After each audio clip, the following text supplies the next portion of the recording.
भाई और बहनों, मातृशक्ति को नमन। चैनल 24+ न्यूज के खास विशेष चित समाधि देने वाला, बच्चों को, युवाओं को, बुजुर्गों को, सभी को संस्कार देने वाला, वसुधैव कुटुंबकम की बात बताने वाला, पंचशील की बात बताने वाला, अहिंसा यम नियम की बात बताने वाला पुनरुत्थान कार्यक्रम में आपका हार्दिक स्वागत है, अभिनंदन है, सत्कार है। पुनरुत्थान कार्यक्रम में हम प्रतिदिन नए नए विषयों के साथ में प्रवेश होते हैं। हर विषय मानव को एक नई दिशा देता है, मानव को जीवन निर्माण के सूत्र बताता है, मानव को अपनी लाइफ स्टाइल सुधारने के जो है वो सूत्र देता है और कुल मिलाकर मानव का कल्याण करने की एक दिशा बताता है। तो उसी क्रम के अंदर आज हम एक विशाल दार्शनिक विषय को लेकर के आपके सामने प्रस्तुत हो रहे हैं। आज का हमारा विषय है आत्मा का अभ्युदय। भाई और बहनों, दर्शक और श्रोतागण, आज का विषय बहुत ही सुंदर है। हम चेतनामय जीव हैं। हम चेतनामय होने के कारण हम बोलते हैं, हम चलते हैं, फिरते हैं, खाना खाते हैं और हम सारी प्रवृत्तियां करते हैं। अगर भीतर हमारे चेतना नहीं हो तो डेड बॉडी हो जाती है। डेड बॉडी होने के बाद कहा जाता है इसको जलाओ, जलाओ, ले जाओ इसको। इसका अर्थ क्या हुआ कि हमारे हर मनुष्य के शरीर में, हर जीव के शरीर के अंदर आत्मा एक ऐसा तत्व है जो कि चेतनामय और उसके पीछे अस्तित्व है। तो इसीलिए हमें उस आत्मा का अभ्युदय का अर्थ, उस आत्मा का कल्याण कैसे हो, हम किस तरीके से जीवन यापन करें कि जो है वो हमारी आत्मा का कल्याण हो, हम सिद्ध बुद्ध मुक्त बने और हमारी अंतिम मंजिल उसको प्राप्त करें।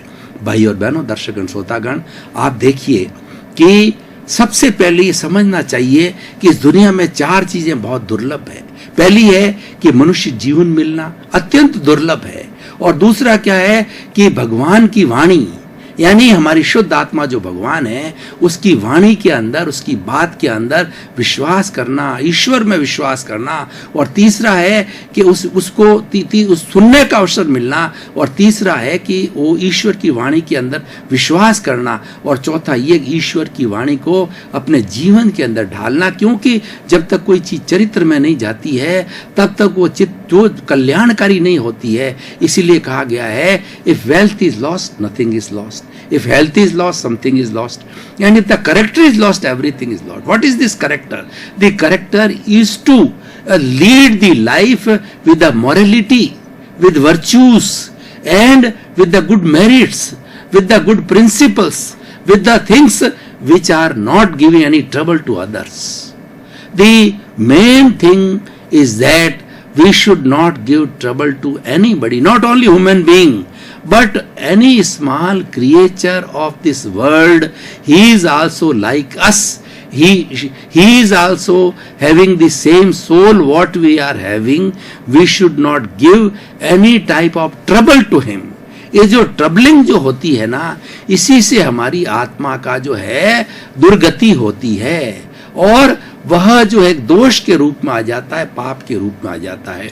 तो इस तरीके से 4 बातें मुख्य है, और ये हमारे भारतीय संस्कृति के धार्मिक ग्रंथों के अंदर बताया गया है कि मनुष्य ही ऐसा व्यक्ति है, मनुष्य एक ऐसा प्राणी है जो कि सिद्ध बुद्ध हो सकता है, और कोई भी प्राणी मुक्ति को प्राप्त नहीं हो सकता है। इसलिए भाई और बहनों, दर्शकगण, श्रोतागण, वो आप हैं जिनको पट्टा मिला हुआ है सिद्धि प्राप्त करने का, लक्ष्य प्राप्त होने का, सिद्ध मुक्त होने का, निर्वाण होने का, सिद्ध शिला में जाने का, जो कि आपके 100 वर्ष पूरे हो जाए तब वो लक्ष्य को ध्यान में रख करके और जीवन को उसके अनुरूप डिजाइन करना चाहिए। आज मैं जो बता रहा हूं, अपने जीवन को डिजाइन करने की बात बता रहा हूं कि आप जो कोई भी कार्य कर रहे हैं वो करते रहिए। जो भी आपका धर्म है, धर्म गुरु है, जो आपका परिवार है, उसको किसी तरह की बदलने की आवश्यकता नहीं, संन्यास लेने की बात मैं नहीं कर रहा हूं।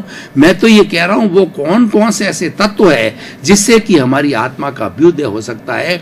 तो वो मुख्य 9 तत्व हैं, जिसके अंदर कुछ है जो आत्मा की घात करते हैं और कुछ ऐसे होते हैं जो आत्मा की सपोर्ट करते हैं। तो कुल मिलाकर उन सभी तत्वों को जानना आवश्यक है, क्योंकि हमारी संस्कृति के अंदर 3 शब्द आते हैं, ज्ञेय, हेय और उपादेय। यानी सृष्टि के अंदर जितना भी ज्ञान है वो सब जानने योग्य हैं, क्योंकि जब हम जानेंगे नहीं तो हम हे और उपादेय की बात कैसे करेंगे, हम तुलना कैसे करेंगे? जबकि जानकारी नहीं है तो तुलना का प्रश्न ही नहीं है। इसलिए हर चीज की, अच्छी चीज हो चाहे बुरी चीज हो, उसकी जानकारी करना जरूरी है।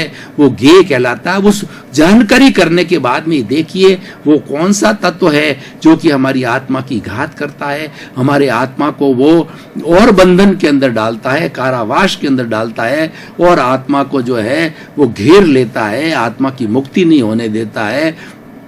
वो हे कहलाता है। उसको छोड़िए।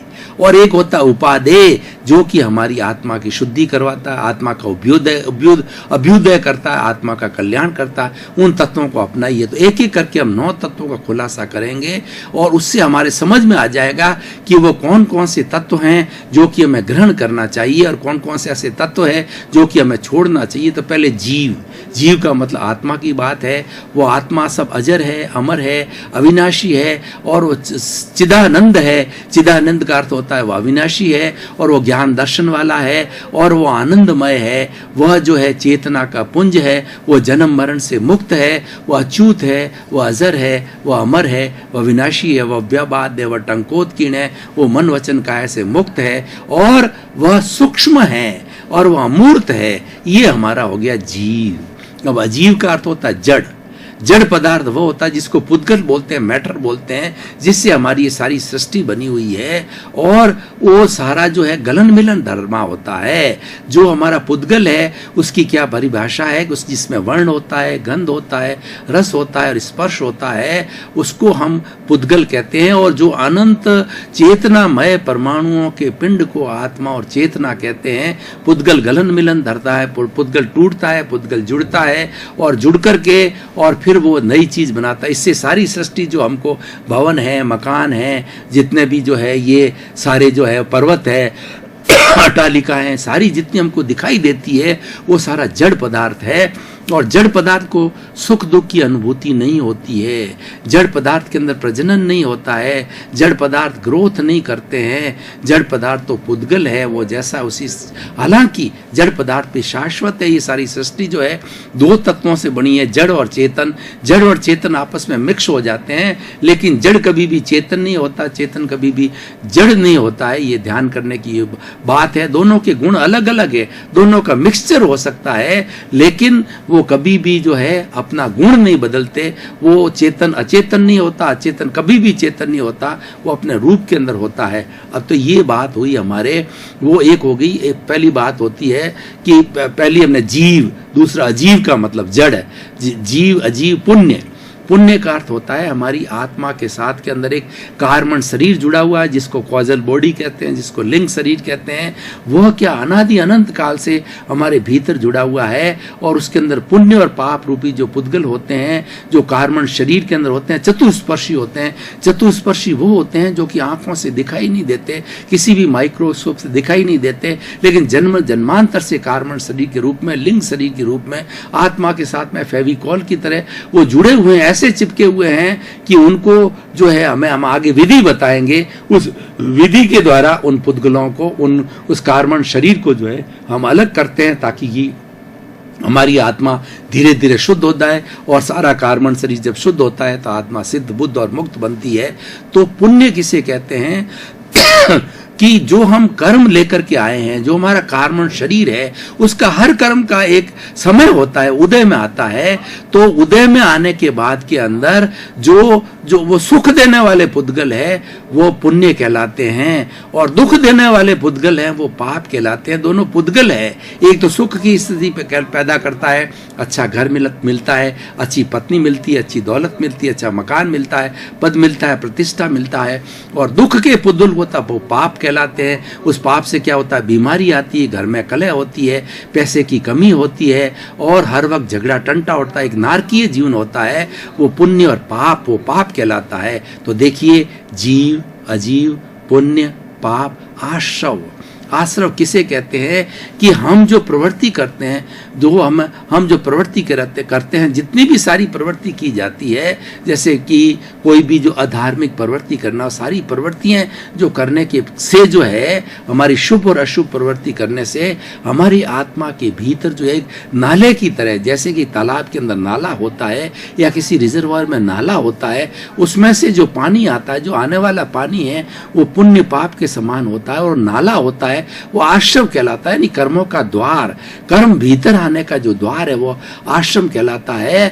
और उसके आश्रम होता है वो हमारे लिए घातक है, वो हेय है, उसको छोड़ा जाना चाहिए। और जो उसके बाद के अंदर चलिए आश्रम संवर कहलाता है, यानी हमारे भीतर हम जितनी भी प्रवृत्ति करते हैं, सारी जो है हम शुभ और अशुभ प्रवृत्ति करते हैं, उस अशुभ प्रवृत्ति के कारण जो हमारे भीतर जो पुण्य और पाप के जो रूपी पानी आ रहा है उसको रोक देना, यानी उस नाले को हम सीमेंटेड कर देते हैं, उस नाले को जो है हम सीमेंट से भर देते हैं तो पानी आना बंद हो जाता है। इसका अर्थ क्या हुआ कि हमारे आत्मा के भीतर जो है वो जो पुण्य और पाप के जो पुद्गल आ रहे हैं तो उसको हमने रोक लिया, उसको संवर कहलाता है। रोकने के लिए क्या करना होता है, हमें त्याग करना होता है, हमें पचकान करना होता है, कुछ संकल्प करना होता है कि मैं जो है प्राणियों को जो है किसी तरह का कष्ट नहीं दूंगा और ऐसी कोई प्रवृत्ति नहीं करूंगा मन से, वचन से, काया से, करने से, अनुमोदने से कि किसी की हिंसा हो, किसी को कष्ट पहुंचे।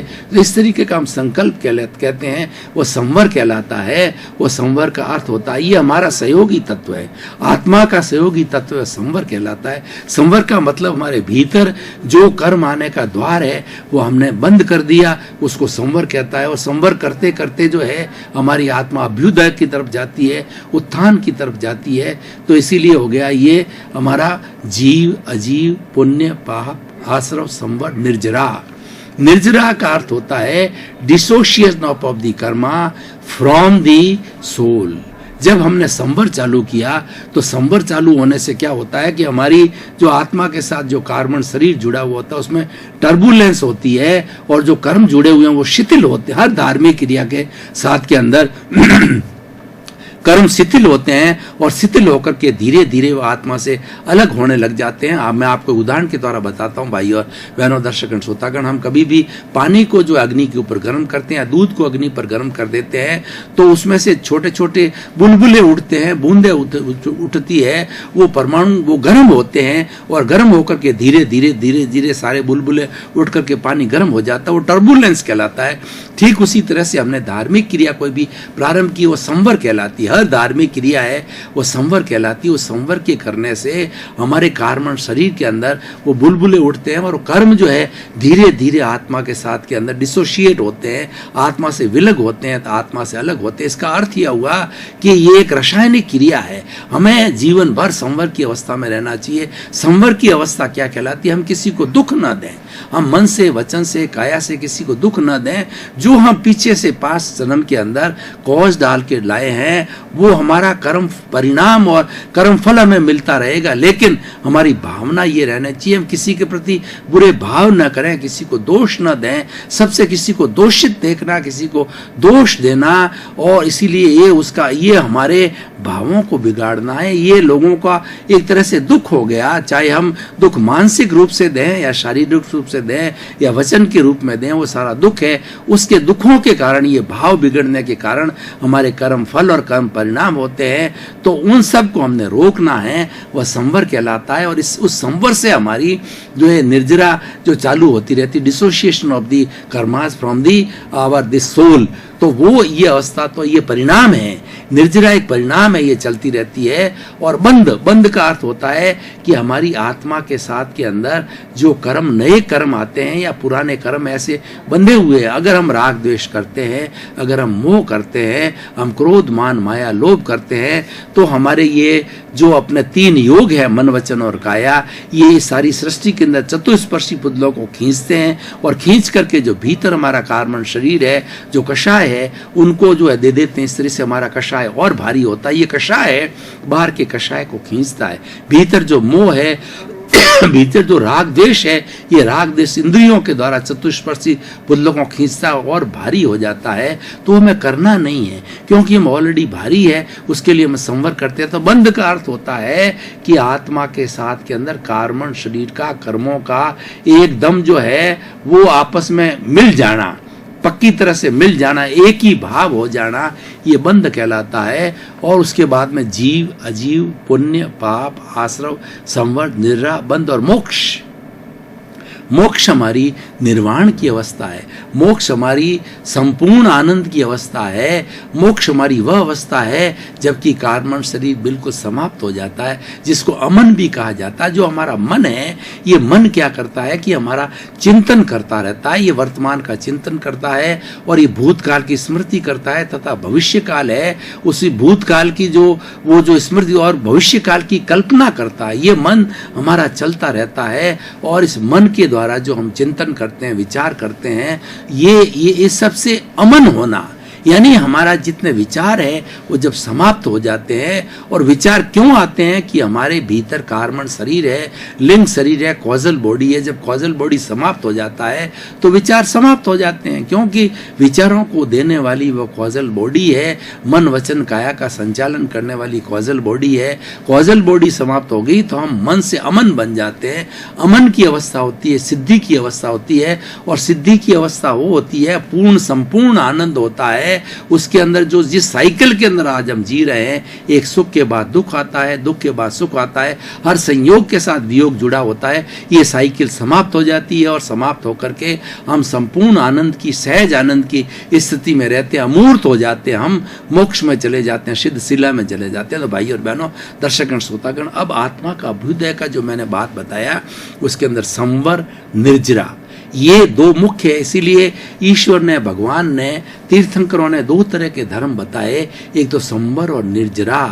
ये हर वक्त करते रहने चाहिए और इस धार्मिक प्रवृत्ति के कारण हमें परिणाम मिलेगा। निर्जरा परिणाम है, मोक्ष एक परिणाम है, और कारण जो है वो हमारा संवर है, वो हमें करते रहना चाहिए। और कार्य हमारा निर्जरा, जब संपूर्ण निर्जरा हो जाती है तो मोक्ष तो एक स्थिति का नाम है, मोक्ष एक जगह का नाम है, मोक्ष सीधा सिद्ध शीला का नाम, एक अवस्था का नाम है कि आत्मा जो है संपूर्ण कर्मों से मुक्त हो जाती है। भाई और बहनों, दर्शकगण, श्रोतागण, इतना गहन दार्शनिक विषय जो है मैं अब कसौटी पर कसता हूँ और हमारे श्रोतागण, दर्शकगण के सामने रखता हूँ कि इस एपिसोड से हमें फायदा क्या है। देखिए, जब हम अपने अस्तित्व की केयर करने लग जाएंगे और आखिर हम सोचने लग जाएंगे मैं कौन हूँ, हमारे भीतर प्रश्न उठना चाहिए कि मैं कौन हूँ, तो एक सनातन सत्य का जन्म होता है और हमें जवाब मिलता है कि तुम शुद्ध आत्मा हो। तुम्हारे भीतर वही शुद्ध आत्मा भगवान है, वो जो कि राम में है, कृष्ण में है, सीता के अंदर है, और सिमंदर स्वामी के अंदर, 24 तीर्थंकरों के अंदर है, कीड़े में है, मकोड़े में, हाथी में, ऊंट में, सब में वो एक सा ही है। तो इसीलिए सारा चराचर जगत जो है वो एक समान आत्म तुलावत है। तो आप दूसरे को क्यों कष्ट दो, आपको कष्ट देने का क्या अधिकार है? और हम जितने जितने कष्ट देते हैं उतने जितने हम भारी बनते हैं, हम कर्मों का अर्जन करते हैं, वो हमारा आश्रव कहलाता है। जैसा वो पुण्य पाप कहलाता है, हमने उस तरह के हमारे परिणाम मिलते हैं। तो भाई और बहनों, दर्शकगण, श्रोतागण, आज के सिनेरियो को देखिए। आज का हमारा सिनेरियो कितना बिगड़ा हुआ है। हिंसा, घरेलू हिंसा होती है, समाज के अंदर हिंसा होती है, देश में हिंसा होती है, और विश्व में तो देखिए कि आज पूरे विश्व के अंदर इतना अणु बम्बों का जखीरा इकट्ठा हो गया है कि 7 अरब की जनसंख्या को 7 मिनट के अंदर समाप्त किया जा सकता है। इतना जखीरा सब इकट्ठा हो गया। वो किस काम का? वो आखिर वो है हमें ही बर्बाद करने वाला, मानवता को बर्बाद करने वाला है। और जब मानवता बर्बाद होती तो उसके साथ साथ के अंदर सारे जीव जंतु और ये 84 लाख जीवायोनि के प्राणी, पेड़ पौधे सभी प्रभावित होते हैं, वो भी बर्बाद हो जाते हैं। यानी अगर बर्बादी करनी है तो ये शस्त्रीकरण होना चाहिए। और हमें अगर अभ्युदय करना है, प्राणी मात्र का कल्याण करना है, पूरे विश्व का कल्याण करना है, विश्व को एक स्वर्ग बनाना है, इस विश्व के अंदर आनंद पूर्वक जीने का स्थान बनाना है तो हमें निःशस्त्रीकरण करना चाहिए। इसके लिए हमारा जो यूएनओ है वो प्रयास भी कर रहा है और ऐसा प्रयास किया जाना चाहिए कि संपूर्ण जो हमारा विश्व के अंदर जखीरा है उस जखीरे को जिस तरीके से जैसलमेर के अंदर परमाणु परीक्षण करके उसको भस्म कर दिया गया उसी देश को समाप्त कर देना चाहिए और नया कोई भी जो शस्त्र का निर्माण नहीं होना चाहिए, क्योंकि ये निर्माण, ये सारा शस्त्रों का निर्माण तो ये भय पैदा करना, हमें तो प्रेम का वातावरण बना चाहिए। कबीरदास जी ने कितना सुंदर कहा कि पोथी पढ़ पढ़ जगमुआ और पंडित भयानक होए, ढाई आखिर प्रेम का और पढ़े सो पंडित होए। आखिर देखिए कि आप गहरा चिंतन कीजिए कि इस सारी सृष्टि के अंदर हम जो जन्म मरण के चक्कर में चलते रहते हैं तो कोई व्यक्ति अमर है क्या? इस दुनिया में कोई ऐसा प्राणी नहीं है जो कि अमर है, और वह तो मरता है जीता है। ये मरता और जीता शरीर है, आत्मा तो अमर है, लेकिन शरीर तो मरता है ना। तो इसीलिए हमारा ये हमें ये जन्म मरण के चक्कर से जो है वो बाहर निकलना। इसलिए भाई और बहनों, दर्शकगण, श्रोतागण, अगर व्यक्ति अपने आप को आत्मतुला पे समझे और सभी को आत्मतुलावत समझे तो हमारे इस संसार के अंदर वसुधैव कुटुंबकम की हमारी अवधारणा वो अच्छी हो जाएगी। 7 अरब की जनसंख्या जो है बड़े शांतिपूर्ण से अस्तित्व के साथ में जीवन का निर्माण करेगी। कैसे करेगी, मैं आपको उदाहरण के द्वारा बताना चाहता हूं कि जो genetic engineer says where there is a cell there is a life, without the cell there is no life. That means every living being, every animate soul, every animate creature that contains the